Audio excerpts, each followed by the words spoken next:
Hello students, I hope everybody is doing well. Yes?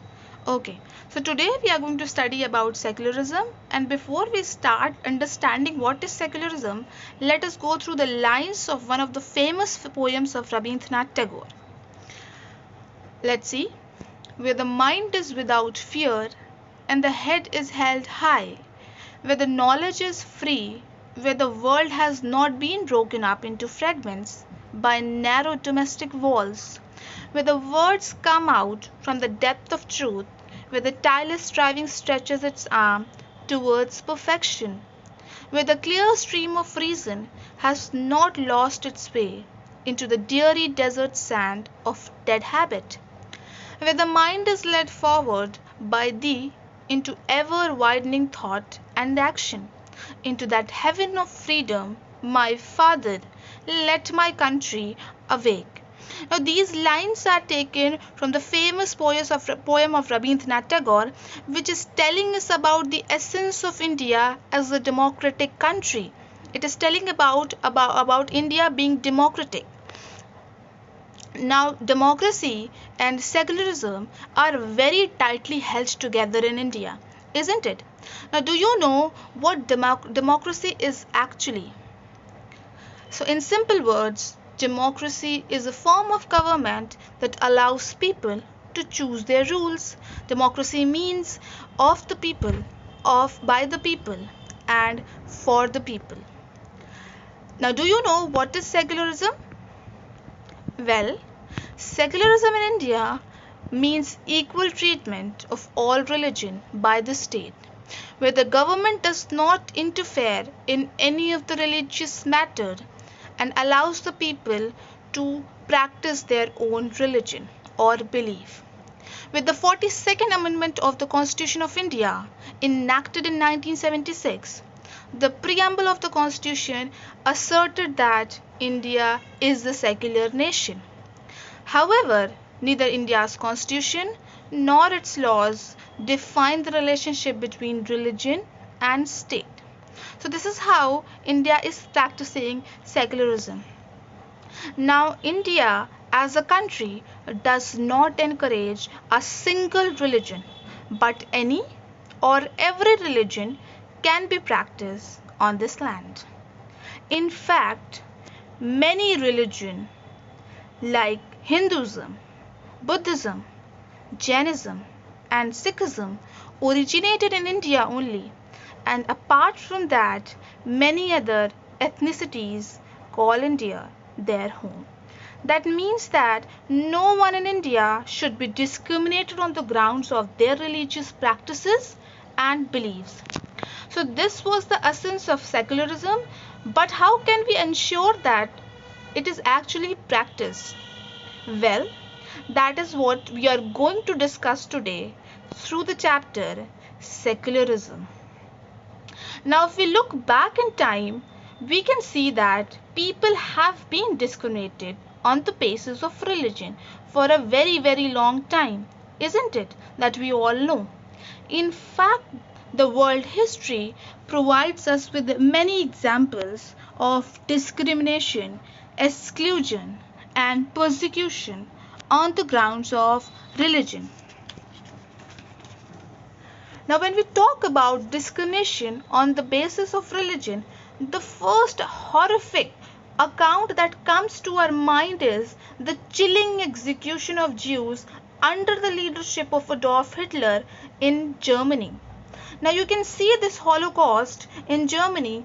Millions of Jews were killed and many more were displaced. The home that Jews knew for their lifetime was not their home anymore. And in contrasting of one being oppressed means treating badly, the Jewish state of Israel treats its own Muslims and Christians minorities quite badly. How sad is that?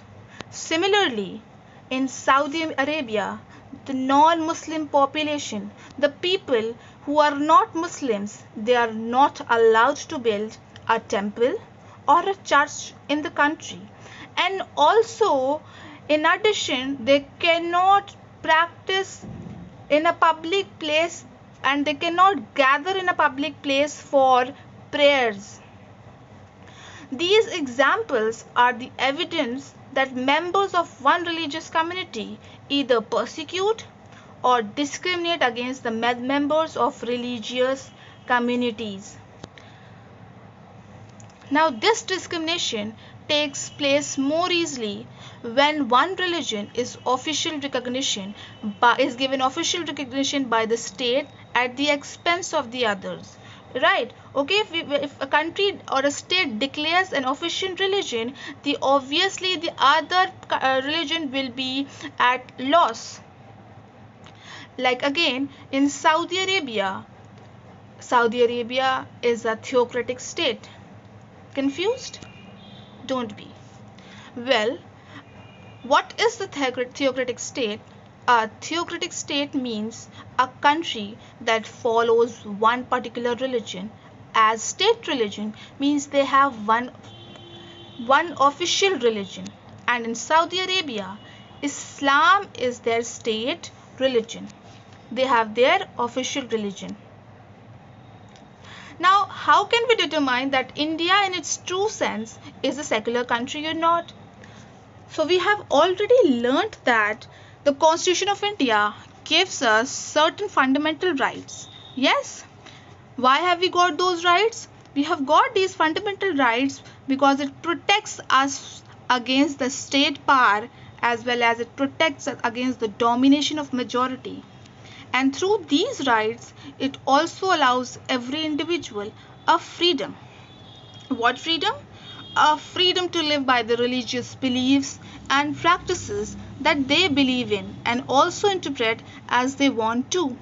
The government does not interfere in the religious matter. It allows freedom of religion to their citizens. Also, India as a state has adopted strategy. What strategy? Strategy of separating the power of religion and the power of state, and this secularism refers to the separation of religion from the state. Now, to conclude, we can say that India is a secular country, right? Because no one should be discriminated on the basis of religion, and in India, discrimination on the basis of religion is not practiced. Why is it important to separate religion from the state? Now, the separation of religion and state is important for a country because in each state people follow various religion, right? And therefore each state has different languages. If there will be no separation of state, there may be religious discrimination which can cause religious related problems as well.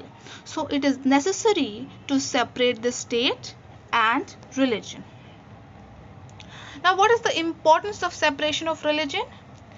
It stops the domination of one religious community over the other, and also it helps to create a democratic environment among people. Another important reason to separate the religion from the state in a democratic society is that it protects the freedom of individuals. Means if one must want to exit from his or own religion and want to embrace another religion, then he can freely do that and interpret that. That is why separation of religion and from the state is done. I hope it is clear to all of you. We end up today here, and now we'll be proceeding with the next part in our next class. Thank you all of you. Have a very nice day.